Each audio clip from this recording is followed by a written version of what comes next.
नमस्कार। Sanskrit online classes में आप सभी का स्वागत है। पिछली क्लास में हमने श्रीमद् भगवत गीता के द्वितीय अध्याय के कुछ श्लोकों को लेकर के चर्चा शुरू की थी।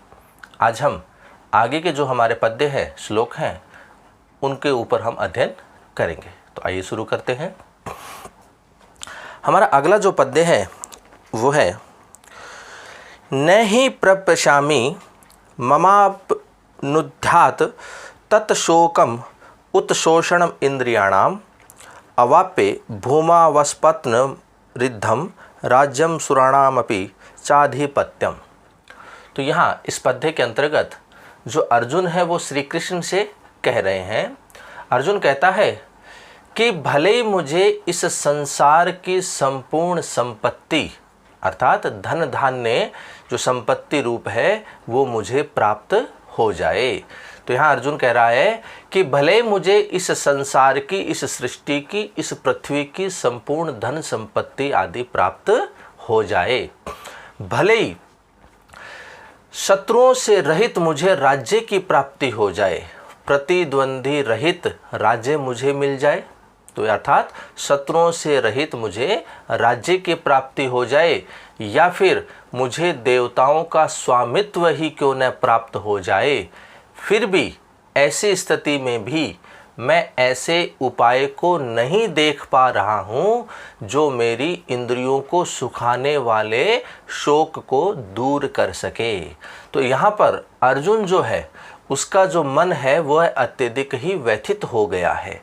युद्ध क्षेत्र में अपने स्वजनों को सामने देख करके वह युद्ध करने से मना कर देता है और उसके मन में अत्यधिक दुर्बलता आ जाती है। तो ऐसी स्थिति में वह भगवान श्री कृष्ण से ऐसे उपाय की आशा करता है या ऐसा वह मार्ग चाहता है जिससे उसका कल्याण हो सके। तो इसी संदर्भ में अर्जुन श्री कृष्ण से कहते हैं कि भले ही मुझे इस संसार की संपूर्ण धन संपत्ति प्राप्त हो जाए, भले ही मुझे शत्रुओं से रहित राज्य की प्राप्ति हो जाए, या फिर भले ही मुझे देवताओं का स्वामित्व ही क्यों न प्राप्त हो जाए, लेकिन फिर भी मैं ऐसी स्थिति में ऐसे उस उपाय को नहीं देख पा रहा हूँ जो मेरी इंद्रियों को सुखाने वाले शोक को दूर कर सके। क्योंकि अर्जुन के मन में अत्यधिक ही शोक उत्पन्न हो गया है, क्योंकि युद्ध क्षेत्र में वह अपने स्वजनों के प्रति युद्ध नहीं करना चाहता है और जो उसका मन है, जो इंद्रिय आदि हैं, वो अर्जुन के वश में, उस अर्जुन के नियंत्रण में नहीं है। तो वह अर्जुन कहता है कि मैं ऐसे उस उपाय को नहीं देख पा रहा हूँ जो मेरे इस इंद्रियों को सुखाने वाले शोक को दूर कर सके। तो इस तरह से वह भगवान श्री कृष्ण से ऐसा मार्ग जानना चाहता है जिससे उसका कल्याण हो सके। तो इसी का वर्णन इस पद्य में किया गया है। अगला पद्य देखिए। इन सब बातों को जान करके भगवान श्री कहते हैं कि श्री भगवान उवाच, भगवान श्री कृष्ण कहते हैं, क्या कहते हैं कि अशोच्यानवशोच्यस्त्वं प्रज्ञावादांश्च भाषसे गतासुंश्च नानुशोचन्ति पंडिता। तो भगवान श्री कृष्ण अर्जुन की इस तरह की बातों को सुन करके कहते हैं, क्या कहते हैं? श्री कृष्ण अर्जुन से कहते हैं कि न सोचे जाने योग्य अर्थात न शोक करने योग्य मनुष्यों के लिए तू शोक कर रहा है। श्री कृष्ण अर्जुन से कहते हैं कि एक तरफ तो तू जिनके प्रति शोक नहीं करना चाहिए ऐसे उन मनुष्यों के प्रति तू शोक कर रहा है, और दूसरी तरफ तू पंडितों के से वचनों को भी कह रहा है। पंडित से तात्पर्य यहाँ पर है ज्ञानी जन से, जो सही और गलत अर्थात अच्छे और बुरे के बारे में भली भांति जानता हो, वह पंडित है। जिनको इस प्रकार का ज्ञान है वह पंडित है। तो श्री कृष्ण अर्जुन से कहते हैं कि एक तरफ तो जिनके प्रति शोक नहीं करना चाहिए उन मनुष्यों के प्रति तू शोक कर रहा है, और दूसरी तरफ या साथ ही साथ तू पंडितों के से वचनों को भी कह रहा है। तो श्री कृष्ण आगे कहते हैं अर्जुन से कि जो चले गए हैं अर्थात गतासुन, जो चले गए हैं अर्थात जिनको मृत्यु आ गई है, मृत्यु जिनको प्राप्त हो गई है, और जो अभी नहीं गए हैं अर्थात जो अभी जीवित हैं, ऐसे लोगों के प्रति जो पंडित लोग होते हैं, जो सिद्ध पुरुष होते हैं, जो ज्ञानी जन होते हैं, वो ऐसे मनुष्यों के प्रति शोक नहीं करते हैं। तो इस प्रकार की बात को अर्जुन से कह करके श्री कृष्ण चाहते हैं कि जो अर्जुन का मन दुर्बल हो गया है, कायरता को प्राप्त हो गया है, वह उससे मुक्त हो जाए और जो वास्तविक ज्ञान है वह उसे प्राप्त हो जाए। तो यहाँ पर श्री कृष्ण जो है वो आत्मा की अमरता जो है उसका भाव यहाँ प्रकट कर रहे हैं कि ये जो शरीर है, एक होता है देह, एक होती है देही। तो देह हमारा शरीर है, देही उसमें निवास करने वाली आत्मा होती है। तो उसी के संदर्भ में यहाँ बताना चाहते हैं कि जो शरीर है ये तो नश्वर है, ये नष्ट होने वाला है। अर्जुन से वह कहना चाहते हैं कि तुम्हारे सामने जो खड़ा है वो एक नश्वर शरीर है और उस शरीर में निवास करने वाली आत्मा अमर होती है, वह कभी भी नष्ट नहीं होती है। तो इस प्रकार का वह उनको ज्ञान कराना चाहते हैं। और इसी संदर्भ में श्री कृष्ण अर्जुन से कहते हैं कि न शोक करने योग्य मनुष्यों के लिए तू शोक करता है और साथ ही साथ तू पंडितों के से वचनों को भी कहता है। वे कहते हैं कि जो चले गए हैं, जिनको मृत्यु प्राप्त हो गई है और जो अभी जीवित हैं, जो नहीं गए हैं, ऐसे उन मनुष्यों के प्रति जो पंडित लोग होते हैं, जो ज्ञानी लोग होते हैं, वो कभी भी शोक नहीं करते। इसलिए हे अर्जुन, तुम्हें भी ऐसे विचार अपने मन में नहीं लाने चाहिए और तू युद्ध के लिए तैयार हो जा। इस प्रकार श्री कृष्ण अर्जुन को समझाते हैं। श्री कृष्ण आगे कहते हैं, न त्वेवाहम जातु नासम न त्वम नेमे जनाधिपः न चैव न भविष्यामः सर्वे वयमतः परम। यहाँ श्री कृष्ण अर्जुन को समझाते हुए कहते हैं कि न तो कभी ऐसा था कि किसी काल में मैं नहीं था, किसी काल में अर्थात भूतकाल में या पहले कभी भी मैं नहीं था, ऐसा कभी नहीं हुआ। न तो कभी ऐसा था कि मैं किसी काल में नहीं था, मैं किसी समय में नहीं था, तू नहीं था और ये तुम्हारे समक्ष खड़े राजा लोग नहीं थे। तो यहाँ कहना चाहते हैं श्री कृष्ण अर्जुन से कि ये जो आत्मा है, आत्मा के संदर्भ में ही बात है कि ये जो शरीर है ये तो बदलता रहता है, लेकिन आत्मा जो है वो अमर है, वो कभी भी नहीं बदलती है। ये आत्मा अलग अलग शरीर को धारण करती है। तो इसी के रूप में, इसी के संदर्भ में श्री कृष्ण अर्जुन को कहते हैं कि न तो कभी ऐसा था कि किसी काल में मैं नहीं था, तू नहीं था और ये तुम्हारे समक्ष खड़े राजा लोग नहीं थे। और फिर कहते हैं और न कभी भविष्य में ऐसा होगा कि मैं नहीं रहूँगा या तू नहीं रहेगा या ये राजा लोग नहीं रहेंगे, अर्थात ये सब, अर्थात हम सब भी आगे भविष्य में रहेंगे। तो यहाँ पर जो आत्मा का जो नित्य रूप है वह यहाँ पर प्रकट किया गया है। तो अर्जुन को समझाते हुए श्री कृष्ण कहते हैं कि न तो कभी ऐसा था कि मैं किसी काल में नहीं था, तू नहीं था और ये राजा लोग भी नहीं थे, और न भविष्य में कभी ऐसा होगा कि मैं नहीं रहूँगा, कि तू नहीं रहेगा या ये राजा लोग नहीं रहेंगे, अर्थात हम सब भी भविष्य में ऐसे ही रहेंगे। तो इस प्रकार की बात को प्रकट करके श्री कृष्ण अर्जुन को समझाते हैं और युद्ध क्षेत्र में युद्ध करने के लिए तैयार करते हैं। अगला पद्य देखिए, देहिनो अस्मिन् यथा देहे कौमारम यौवनम जरा तथा देहांतर प्राप्ति धीरस्तत्र न मुह्यति। अब यहाँ इस पद्य के अंतर्गत जो आत्मा है और जो शरीर है उसके अंतर को समझाते हैं, उनकी समानता, अंतर जो है व्यवस्था है उनके बारे में कहते हैं। तो श्री कृष्ण अर्जुन से कहते हैं कि जिस प्रकार या जैसे जीवात्मा का जो देह होता है अर्थात जो शरीर होता है वह अपना कौमार्यावस्था अर्थात युवावस्था एवं वृद्धावस्था को प्राप्त करता है।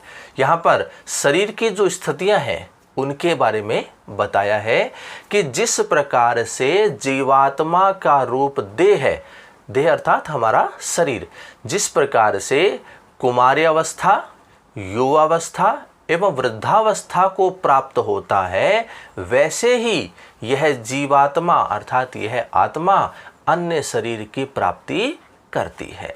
कि जिस प्रकार से जो शरीर होता है हमारा, इस शरीर में कभी कुमारावस्था आती है, कभी युवावस्था आती है और कभी इसमें वृद्धावस्था आती है। ये शरीर हमारी स्थितियां बदलता है।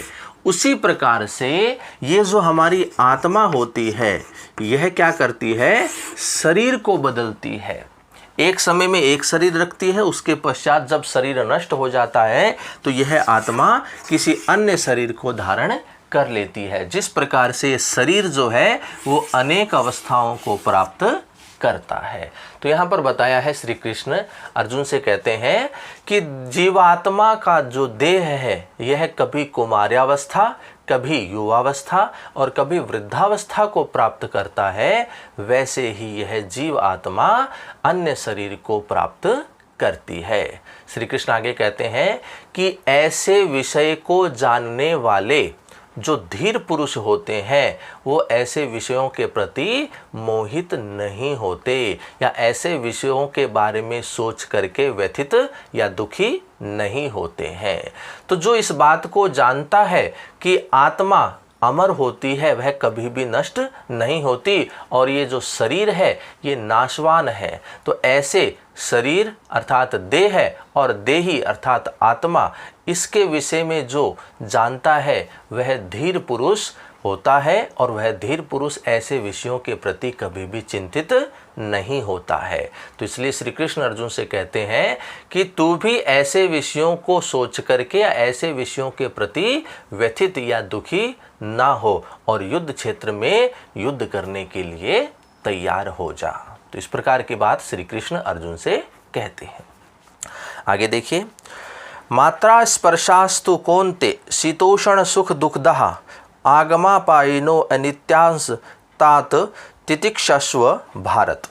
यहाँ श्री कृष्ण अर्जुन से कहते हैं कि इस संसार में अर्थात हे कुंती पुत्र, हे अर्जुन, कि सुख दुख, सर्दी गर्मी आदि को देने वाले ये जो शरीर अर्थात जो शरीर में जो इंद्रिय आदि हैं, तो कहते हैं श्री कृष्ण अर्जुन से कहते हैं कि हे कौन्ते अर्थात हे कुंती पुत्र, सर्दी गर्मी और सुख दुख आदि को देने वाले इंद्रिय और विषयों के संयोग तो उत्पत्ति, विनाश एवं अनित्य हैं। कि ये जो शरीर और ये जो हमारी इंद्रिय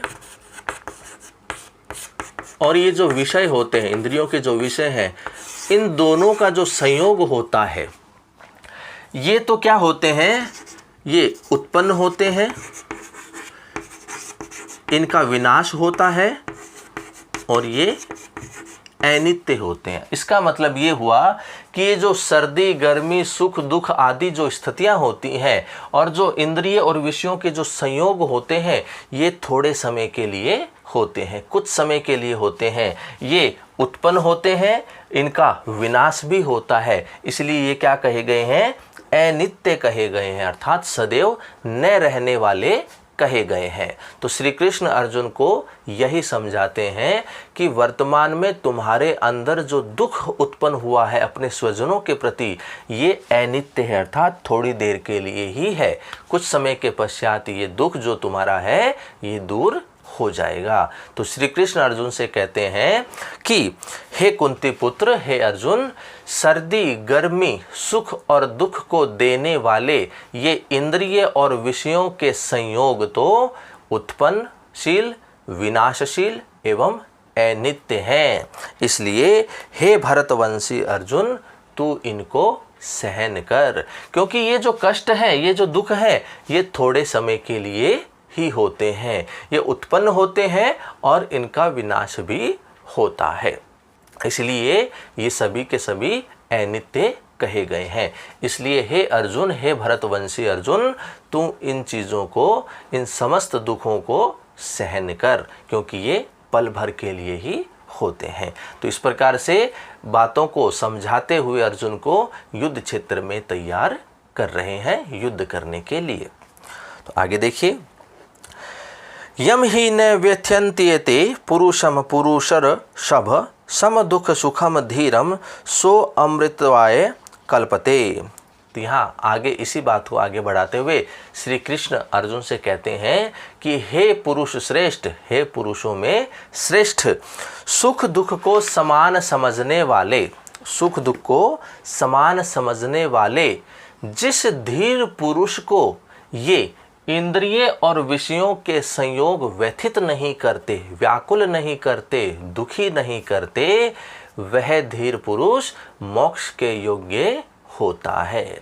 यहाँ श्री कृष्ण अर्जुन को समझाते हैं कि जिन मनुष्यों को या जो धीर पुरुष इन इंद्रियों और विषयों के संयोग से दुखी नहीं होता, पीड़ित नहीं होता, या जो कहते हैं कि जो सुख और दुख को समान समझता है, जिनके लिए सुख और दुख एक जैसी स्थिति होती है, जो सुख में अधिक सुखी नहीं होते, दुख में अधिक दुखी नहीं होते, तो ऐसे जो धीर पुरुष होते हैं, ऐसे धीर पुरुषों को इंद्रिय और विषयों के जो संयोग होता है, उस संयोग से उत्पन्न होने वाला जो दुख होता है, वह उस धीर पुरुष को व्याकुल नहीं करते, पीड़ित नहीं करते, उस धीर पुरुष को दुखी नहीं करते। तो ऐसा ही वह धीर पुरुष मोक्ष के योग्य कहा गया है, उसे ही मोक्ष की प्राप्ति होती है, अर्थात उसे ईश्वर की प्राप्ति होती है। जो सुख दुख को समान नहीं मानता वह इस संसार में दुखी रहता है, और जो सुख दुख आदि को समान रूप से समझता है तो उसे इंद्रिय और विषय के संयोग भी दुखी नहीं करते, पीड़ित नहीं करते, उनसे वह व्याकुल नहीं होता, और वो धीर पुरुष ही मोक्ष की प्राप्ति के योग्य होता है। तो इसी बात को श्री कृष्ण अर्जुन को समझा रहे हैं कि तू भी ये जो सुख और दुख की जो स्थितियां होती हैं व्यक्ति के जीवन में, इन्हें तू एक जैसी नज़र से ही देख, ये समान नज़रों से तू इनको देख, इसलिए तू भी क्या है, मोक्ष के योग्य होगा। तो इसी बात को श्री कृष्ण अर्जुन को समझा रहे हैं। आगे देखिए, ना सतो विद्यते भावो ना भावो विद्यते सतः उभयोरपि दृष्टो अंत्यस्तवनयो तत्वदर्शिभिः। तो यहाँ श्री कृष्ण अर्जुन को कहते हैं कि ना तो असत वस्तु की सत्ता है और ना सत वस्तु का अभाव है। तो यहाँ पर कहते हैं कि जो नित्य और अनित्य होते हैं, जो सदैव रहते हैं और जो सदैव नहीं रहते हैं, उनके अंतर को बताया है। तो यहाँ कहते हैं कि जो असत है, जो सदैव नहीं रहता, तो उनकी तो सत्ता ही नहीं है, और कहते हैं कि जो सत है अर्थात जो निरंतर रहता है, उसका अभाव नहीं है। फिर श्री कृष्ण अर्जुन से आगे कहते हैं कि इस प्रकार इन दोनों का ही तत्व अर्थात रहस्य तत्वज्ञानी मनुष्यों के द्वारा देखा गया है। जो सत और असत इन दोनों विषयों को भली भांति जानता है, ऐसा या सत और असत का जो रहस्य है, उस रहस्य को तत्वज्ञानियों के द्वारा, जो सिद्ध पुरुष होते हैं, जो महान व्यक्ति होते हैं, जो ज्ञानी जन होते हैं, ऐसे उन मनुष्यों के द्वारा देखा गया है।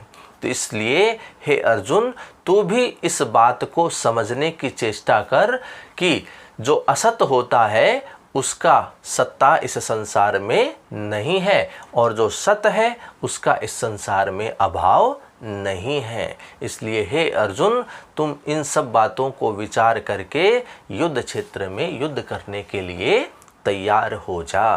तो इस प्रकार श्री कृष्ण अर्जुन को समझाते हैं। अगला पद देखिए, अविनाशी तु तद विद्धि येन सर्वमिदं ततं विनाशम अव्यस्यास्य अस्य न कश्चित कर्तुम अर्हति। यहाँ इस पद्य के अंतर्गत इस श्लोक में श्री कृष्ण अर्जुन से कहते हैं कि अविनाशी तो तू उसको जान। अविनाशी अर्थात यहाँ आत्मा के संदर्भ में बात कर रहे हैं कि अविनाशी अर्थात नाश रहित तो तू उसको जान जिससे यह संपूर्ण संसार दृश्य व्याप्त हो रहा है। अर्थात श्री कृष्ण अर्जुन से कहते हैं कि जो नाश रहित है अर्थात जो अविनाशी है तुम्हें उसे जानना चाहिए जिससे यह संपूर्ण संसार दृष्टिगत हो रहा है, ये संपूर्ण संसार व्याप्त होकर के फैला हुआ है। अब देखिए इस संसार में प्रत्येक जीव में क्या कही गई है, आत्मा का निवास कहा गया है। और जो आत्मा होती है उसे हम अमर कहते हैं, क्योंकि भगवान श्री कृष्ण ने आत्मा के संदर्भ में ही ज्ञान दे रहे हैं कि आत्मा जो होती है वो अमर होती है, वह कभी भी नष्ट नहीं होती है। और ये जो देह होता है, हमारा शरीर जो होता है, ये कैसा है, नाशवान है। जब आत्मा प्रत्येक जीव में निवास कर रही है, यदि इस संसार में से आत्मा को निकाल दिया जाए तो ये संसार नहीं रहेगा, ये नश्वर स्थिति यहाँ पर उत्पन्न हो जाएगी। तो यहाँ श्री कृष्ण उसी आत्मा के बारे में कहते हैं कि नाश रहित अर्थात अविनाशी, जिसको नष्ट नहीं किया जा सकता, जिसका विनाश न हो सके। तो अविनाशी तो तू उसको जान जिससे यह संपूर्ण संसार व्याप्त होकर के स्थित है, या जो हमें दृष्टिगत हो रहा है। श्री कृष्ण आगे कहते हैं कि इस अविनाशी का विनाश करने में कोई भी समर्थ नहीं है। तो यहाँ श्री कृष्ण अर्जुन को कहते हैं कि तुम्हारे सामने जो राजा लोग खड़े हैं, जो तुम्हारे स्वजन खड़े हैं, उनमें स्थित जो आत्मा है, उससे आत्मा को कोई भी नष्ट नहीं कर सकता, क्योंकि वह अविनाशी है। तो युद्ध क्षेत्र में जिनको मारेगा, जिनका वध करेगा, वो एक शरीर होगा, और शरीर नश्वर कहा जाता है। और आत्मा जो है उस शरीर में निवास करने वाली, वो तो अविनाशी है, वो अमर है। उस अविनाशी का विनाश करने में कोई भी समर्थ नहीं है। इसलिए हे अर्जुन, तू युद्ध क्षेत्र में युद्ध करने के लिए तैयार हो जा। तो इस प्रकार से श्री कृष्ण जो है वो अर्जुन को युद्ध करने के लिए तैयार करते हैं। आगे देखिए, अंतवंत इमे देहा नित्येशोक्ता शरीरिणः अनाशिनो अप्रमेयस्य तस्मात् युद्धस्व भारत। यहाँ श्री कृष्ण अर्जुन को युद्ध करने के लिए तैयार कर रहे हैं और कहते हैं कि इस नाश रहित अप्रमेय और नित्य स्वरूप जीवात्मा के ये सब शरीर नाशवान कहे जाते हैं। तो यहाँ पर आत्मा को अमर और जो देह है, शरीर है, उसको नाशवान बताया गया है।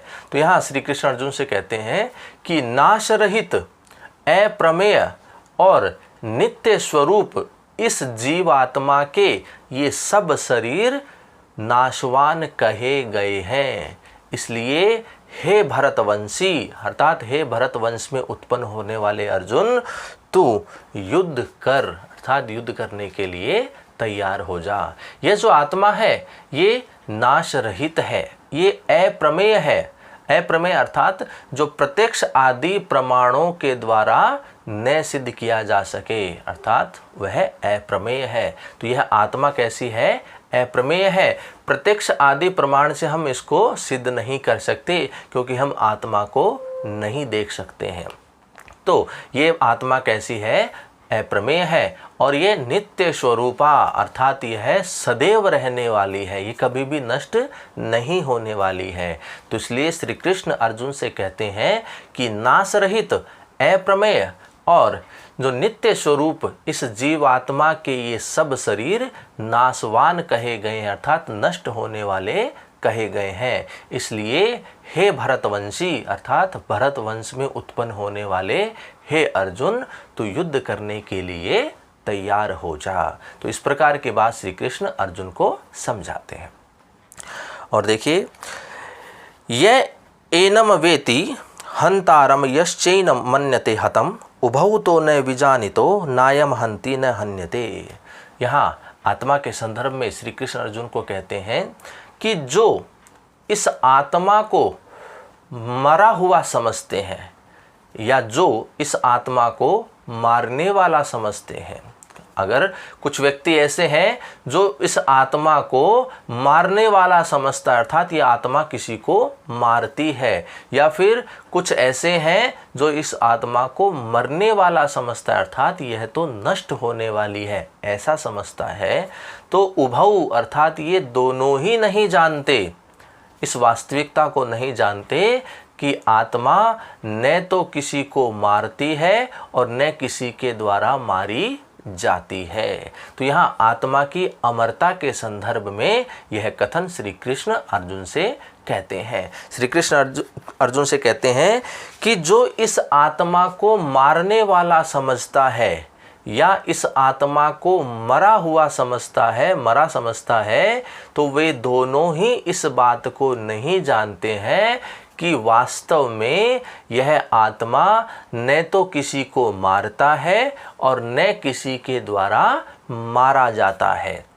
तो इस तरह से आत्मा के अमरता की बात श्री कृष्ण अर्जुन को समझाते हैं कि ये जो तुम्हारे सामने स्वजन खड़े हैं, ये एक शरीर रूप है, इसमें निवास करने वाली आत्मा कभी भी नष्ट नहीं होती है।